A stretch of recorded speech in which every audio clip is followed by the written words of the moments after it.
Cher ami Bélier, bonjour, Sandra Dania. Je suis ravie de vous accueillir et de vous retrouver à l'occasion de votre guidance pour ce mois de mai 2022. Donc j'espère que vous passez un beau début de printemps, que tout se passe au mieux malgré les remous lunaires et astrologiques auxquels nous avons dû toutes et tous faire face. Donc il faut se dire, je vais y arriver, je fais toujours mes bugs, hein. Il faut se dire que là, ça y est, on va vers le meilleur, que ce soit en termes de temps, en termes d'énergie. Et j'espère qu'on va pouvoir découvrir aussi le meilleur concernant votre guidance. De toute façon, il y a toujours du meilleur en tout. Alors, une guidance, comme vous pourrez le constater, une guidance sur une autre trame, donc je vais vous l'exprimer. D'ores et déjà, je tiens à vous faire une grande annonce. Donc, en complément de mes consultations à distance, vous disposez de tous les liens en dessous de cette vidéo. J'offre dorénavant à mon cabinet de Rochefort-sur-Mer, en Charente-Maritime, des consultations en présentiel. D'accord? Donc, vous disposez de tous les liens dans le cadre de cette vidéo. N'hésitez pas. Voilà. Et puis, à partir de septembre 2022, pour nos amis belges, c'est aussi la grande nouvelle en complément de tout cela, et très ponctuellement tous les 2 mois et demi, par rapport à mes passages ponctuels, j'offrirai des possibilités de consultation en région wallonne, donc au sud de Bruxelles. Donc pour toute information, vous disposez aussi du formulaire de contact et vous pouvez me joindre via le numéro indiqué sur mon site. Alors, sur quoi allons-nous travailler pour cette guidance? Eh bien, nous allons nous appuyer sur l'oracle du Tao pour voir votre vibration concernant votre mois de mai. Nous allons travailler bien évidemment avec le tarot de Marseille. S'en suivra la finalité, le courant, la projection avec l'oracle de Mercure, un oracle que j'adore. Et puis, à la fin, je vous offrirai le petit message de l'univers veille sur vous. Allez, c'est parti pour vous, mes amis béliers. Donc, je découvre avec vous quelle est la vibration pour votre mois. Ah, intéressant. Nous sommes sur la vibration de l'immobilisation. Au niveau du Tao, l'immobilisation fait vraiment référence à un espace-temps dans lequel on pose son énergie, on pose ses pensées, on se pose, on arrive à prendre du recul, à rentrer dans un état méditatif. C'est un peu cela. En gros, c'est au milieu de l'agitation, d'accord, de toutes mes activités au quotidien, de tout ce que je peux entreprendre ou traverser, hein, quel que soit le domaine pour lequel vous regardez cette vidéo. Et bien, ce que ça vient nous dire ici, c'est qu'il est aussi important de poser pour pouvoir sortir de l'agitation et de mettre en pause pour pouvoir mieux repenser, mieux construire, mieux avancer sur notre chemin. Donc en fait, la carte de l'immobilisation, elle nous invite un peu à un voyage intérieur, vous voyez. C'est ça l'idée de l'immobilisation. C'est pas du tout quelque chose qui stagne, là, on n'est pas sur la stagnation. Il y a une carte stagnation d'ailleurs dans le Tao, mais c'est l'immobilisation dans ok, je fais le tour un petit peu pour revenir à un état de recentrage, de bien canaliser mon énergie pour mieux continuer. Voilà tout simplement. Alors avec le tarot, nous avons... on commence fort. Le monde, bon... Le jugement, tiens donc. Et le 3 d'épée. Ah, très intéressant. Alors, vous voyez ici, le sens, on va le prendre tout de suite. On se pose pour pouvoir enfanter le nouveau cycle. On se pose pour pouvoir déterminer l'étape ou les étapes d'accomplissement que nous souhaitons mettre en place. On se pose pour faire le point sur les réalisations actuelles, les récoltes, peut-être en cours et à venir, et pouvoir aussi renouveler en fait un état de recommencement, puisque chaque situation détient un nouveau commencement. Une histoire d'amour, c'est une étape, et puis ensuite on passe sur une autre étape, et chaque étape est synonyme de pouvoir donner du renouveau, du renouvellement, d'accord ? Fertiliser. Et ici, en fait, avec le monde et le jugement, ça nous montre vraiment que vous êtes à un état de cycle, peut-être d'éveil, de réveil, de révélation. Il y a quelque chose qui vous permettra, en posant votre énergie, d'être au clair avec vous, de reprendre, en fait, quelque chose va se mettre en lumière. Vous allez pouvoir vous réveiller aussi sur cette passivité. C'est pour ça que je faisais allusion à la notion de réveil. C'est un voyage vers un point de maturité, en fait, ici, une transition, une opportunité avec le monde et le jugement, de pouvoir finaliser un cycle et d'autant poser en fait les fondations d'un nouveau cycle.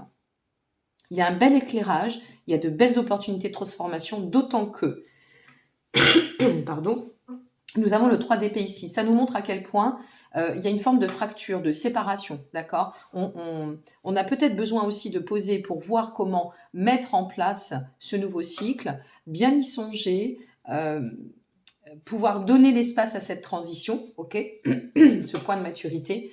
Et donc, à travers cela, eh bien, on va pouvoir écarter, si vous voulez, tout ce qui pourrait être épreuve, tout ce qui aurait pu venir apporter quelques difficultés au chemin.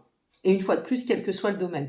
N'hésitez pas à aller vérifier, cette vidéo vaut pour votre signe, votre ascendant, votre lunaire. N'hésitez pas à aller voir en complément votre signe, ascendant et lunaire, si ça n'est pas le même. Hein, ok, comme ça vous donnera des informations supplémentaires. Donc ici, avec ce 3DP, on se ressent vraiment il y a vraiment cette notion de fracture, de séparation. Et le 4 de bâton, oui, pour moi, c'est incontournable. Et cette façon de se repositionner, parce que c'est ça aussi l'immobilisation, c'est pouvoir se repositionner, bien cadrer soit les pensées, soit la situation, soit l'énergie. Et ici, on arrive à balayer, pas d'un coup de revers, mais pas loin quand même, tout ce qui pourrait, ou tout ce qui aurait pu venir bloquer peut-être aussi la première étape, hein, c'est possible. On sort des blessures, on sort des blocages, par le fait d'enfanter le renouveau, je quitte l'ancien. Il y a un peu de ça. Avec le 4 de bâton, ça fait référence à 4 de bâton, donc je continue, pardon, 7 de coupe, waouh, et 2 de bâton, on a un sacré tirage, très beau tirage. Avec notre 4 de bâton, on vit cette célébration de la vie, on a envie de donner de l'expansion. On a envie de consolider la réussite ou la prospérité ou le bonheur, hein, selon, une fois de plus, ce que vous traversez ou ce que vous allez être amené à traverser. Et ici aussi, on pourrait, peut-être y a-t-il eu un besoin de recentrer par rapport à un état émotionnel, familial, affectif. Ça pourrait être aussi un partenariat, hein, très dense avec lequel on est très attaché. Tout dépend du sujet. Mais on a cette notion, pourquoi je vous parle de ça? Parce que le 4 de bâton fait aussi référence à la notion de famille ou de communauté. Donc ça peut être notre famille d'âme, ça peut être notre famille, ça peut être nos enfants, ça peut être voilà, tout un tas de sujets, mais il peut y avoir un peu de cela. Alors, tout comme celle-ci, ici, vous voyez, nous avons le 7 de coupe et s'ensuit le 2 de bâton. Avec le 7 de coupe, ici, on a cette notion de célébrer, donc célébrer parce qu'on va pouvoir mettre au clair la situation.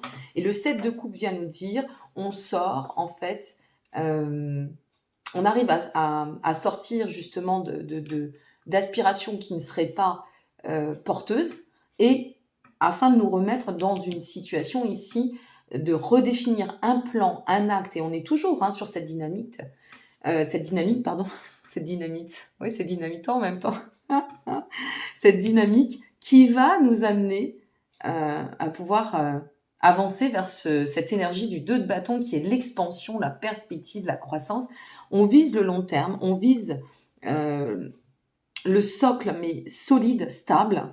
On écarte, en fait, notre énergie, elle est en capacité ou elle détient une vraie résilience pour pouvoir s'engager pleinement et écarter tout ce qui ne rentre pas dans la bienveillance ou dans la structure favorable. Il y a un réel ancrage sur votre chemin.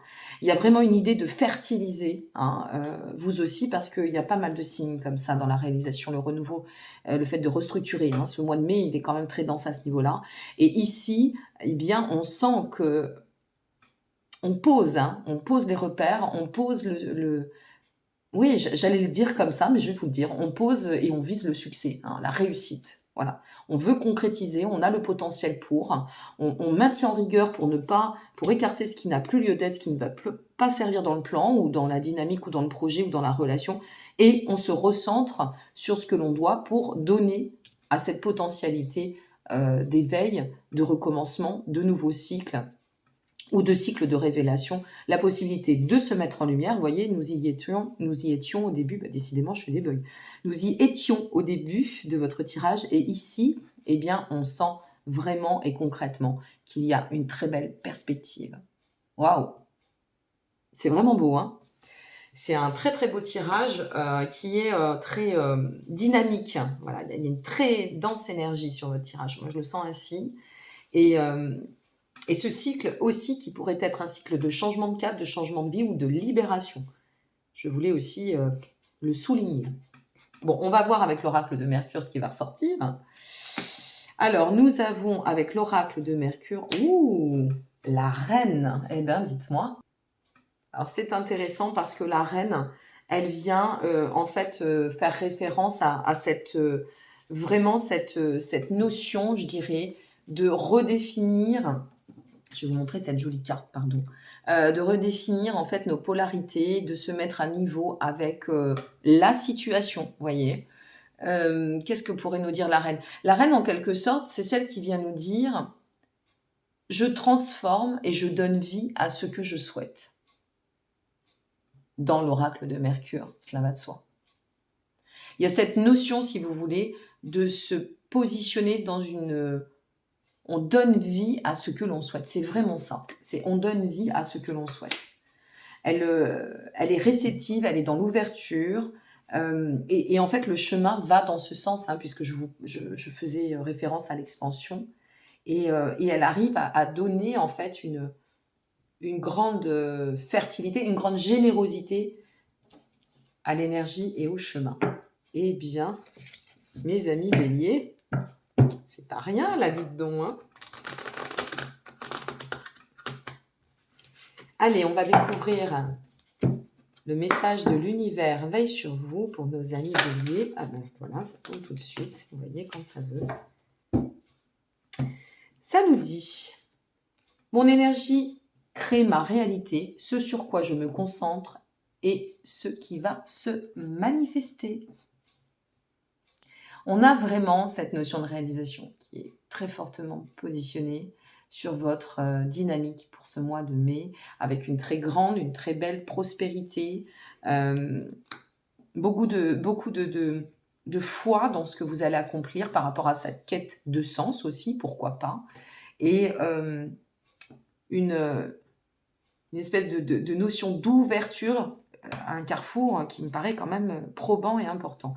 N'oubliez pas, amis bélier, vous qui foncez tête bêche, j'ai un master en bélier, n'oubliez pas de poser votre énergie, n'oubliez pas que parfois ça a du bon de se poser, de prendre 2-3 jours, de prendre du recul, de casser avec le rythme pour mieux y revenir, et puis là, la créativité fait surface, et c'est comme ça qu'on peut enfanter le nouveau cycle et atteindre cette notion de sens de « je donne vie à ce que je désire ».